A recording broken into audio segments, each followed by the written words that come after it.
Good news, bumagal pa ang inflation o galaw ng presyo ng mga bilihin nitong Abril na naitala sa 1.4% ayon sa Philippine Statistics Authority. Pangunahing dahilan niyan ang pagbaba ng presyo ng bigas na resulta na rin ng epektibong aksyon ng Marcos Jr. Administration. Si Christian Bascones ng PTV sa Balitang Pambansa. Lalo pang bumaba ang inflation rate ng bansa, na ibig sabihin, mas bumagal ang pagtaas ng presyo ng mga pangunahing bilihin.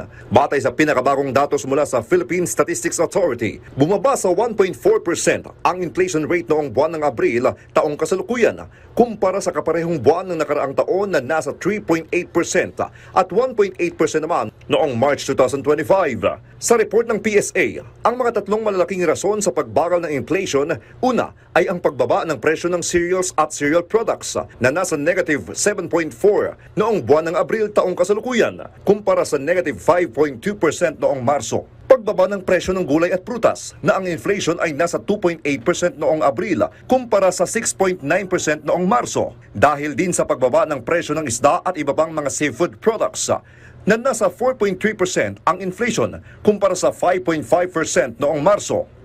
Ang average inflation mula sa buwan ng Enero hanggang Abril ay bumaba ng 2% at ito ang pinakamababang inflation mula November 2029. Mula November 2019, may tuturing din na big contributing sources ang pagbaba ng presyo ng gasolina at diesel habang ang taas singil sa kuryente, mga paupahan at tubig ang mga major contributors naman sa April 2025 inflation.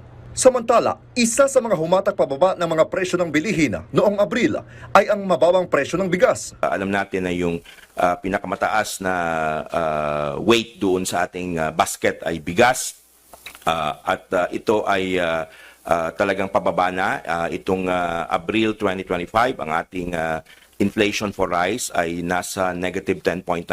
So malaking contribution ito doon sa pagbaba ng presyo ng overall na bilihin at serbisyo sa bansa.